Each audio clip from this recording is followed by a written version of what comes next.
Hello! Welcome to my channel. It is Erica Basham here. I'm here to talk to you today about something very important. Today we will be talking about the complexity of identity and who people really are. So with that, I would just like to cut right to the chase and get right to it.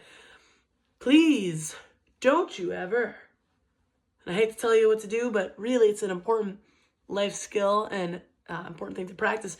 Please don't ever judge a book by its cover. I know it sounds very cliche, but let me really get into it, okay? There are many things that make up the identity of a person, okay?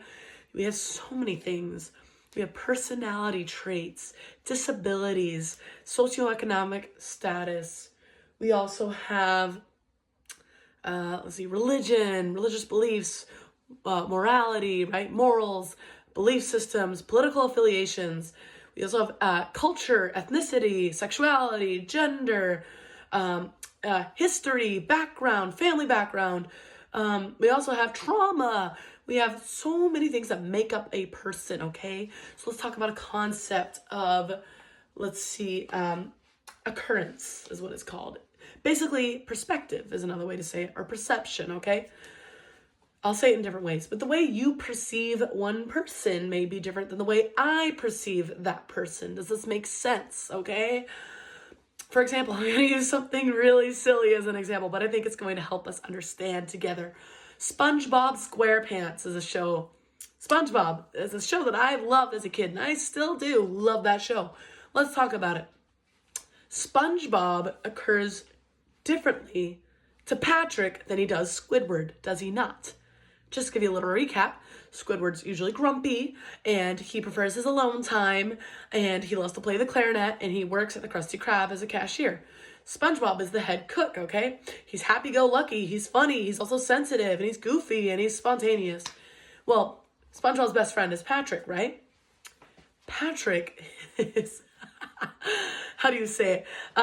Not as ambitious as his best friend SpongeBob, okay? Patrick likes to lay low, literally. He doesn't like to do much. He loves to eat, and he loves to goof around and laugh, and he really just loves tagging along with SpongeBob's adventures, and he has a very loyal friend to SpongeBob, okay?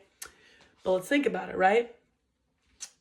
So SpongeBob SquarePants occurs very differently to Patrick Star than he does to Squidward Tentacles, okay? I love that I'm using this as an example because I think we're all gonna get it here. Okay, Patrick perceives SpongeBob differently than than Squidward perceives SpongeBob, okay? Squidward's perspective of SpongeBob is different than Patrick's perspective of SpongeBob, and let me tell you why. It's about perception, and so when you make a judgment about anything, okay, because we're doing it all the time. I'm not saying judgment is bad. We are all judging things and people all the time. It's just human nature. And it's good because it keeps you safe, okay? If I'm out at the gas station at night, and it's hard to be a woman getting gas at night. I don't like to do that as a woman. But say it's 9 o'clock and I get out to get gas. I have to look around. Is there anybody else here? Okay, I see some guy in a truck over there. Now I'm a little nervous, okay? Make sure that I have my wallet in my pocket. I don't leave it on my car. I don't leave my card out. Make sure that when I'm paying, I'm looking around the whole time. This is the experience of a woman. So, that's unfortunately how it is. I also have to make sure that, nothing is happening, is this person watching me? Are they coming closer to me? What's happening? Okay? Do I feel danger? Okay? I'm making judgments all the time, okay? Are they with someone? Are they not? Okay. Now I'm getting gas. Okay. Looking around. Finally did it. Close it up. Get in the car. Lock it immediately. Right? I'm always making judgments. Okay. There's another person here that could be unsafe. I don't know. You have to make judgments to keep yourself safe. Absolutely. But I'm talking about when we're judging somebody as a whole.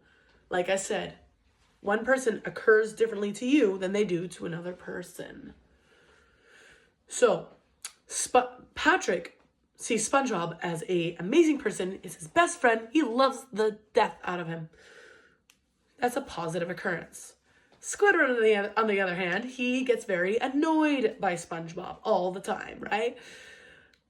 he's frustrated with him. He's annoyed with him. He's like, come on, SpongeBob, I'm trying to work here. Or I'm trying to relax and try to play my clarinet, and you just keep bugging me. That's annoying.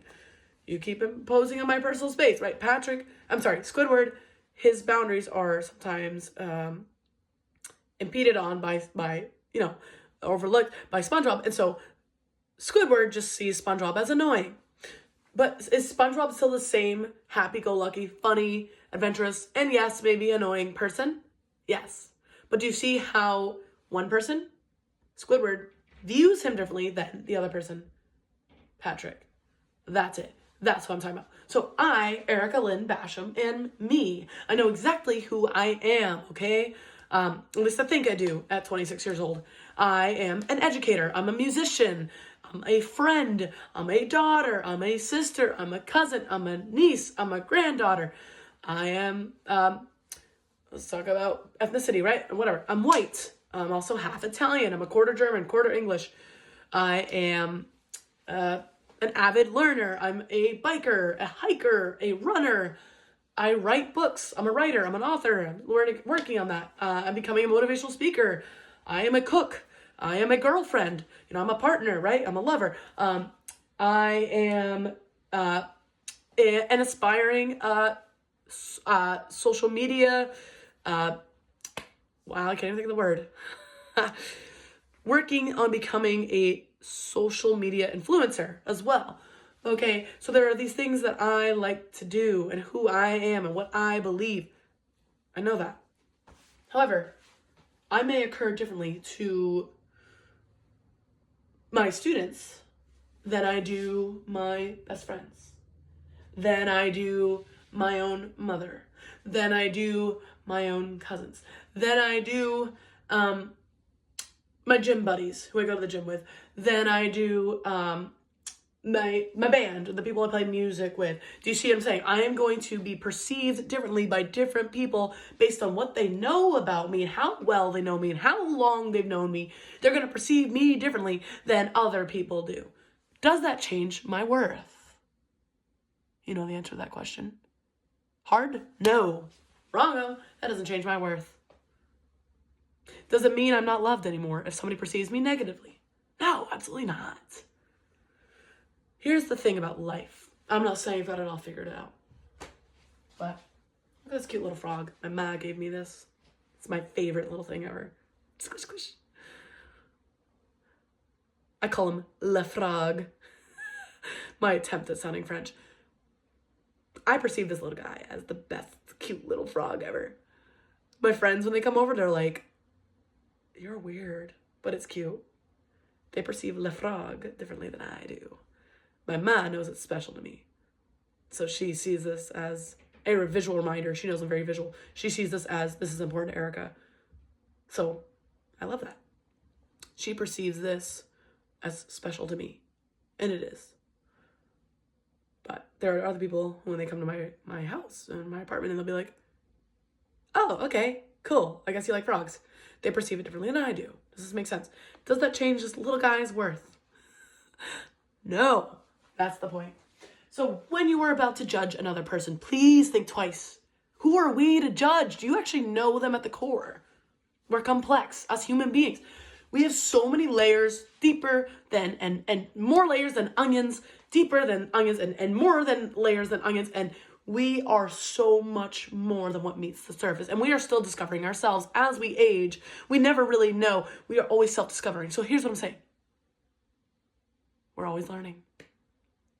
Okay? So keep going with it. Peace, love, God bless.